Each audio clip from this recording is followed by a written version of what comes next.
The mother of a 3-year-old Harlingen girl is arrested days after her husband gets charged for beating up her toddler. Action 4's Brett Crandall has more inside the Action 4 studio for us. Yeah, Marcy, Primera police are charging the mother for failing to protect her daughter from her abusive stepfather. This after she was severely beaten.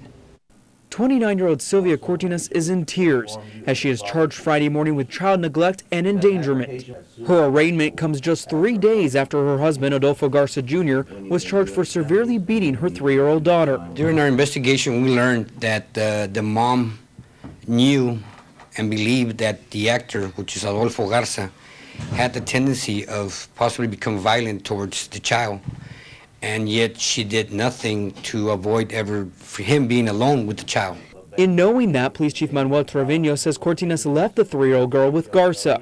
When she returned, the child had cuts on her face and skull. Cortinas did rush her to the hospital, but police say the mother should have known better than to leave her alone with Garza. It's just hard to believe that mom, who knew that there was a potential of danger here, didn't step up and say, you know what? We need to stop this, our relationship, because it's endangering my kid. And she continued with it, and that's what's hard to believe. That you see that your child's in danger, but you don't do nothing to defend her. Luckily, Trevino says the girl will recover and won't suffer from any long-term health effects. In my opinion, whether you're an adult or a child, you shouldn't have gone through that type of abuse that child went.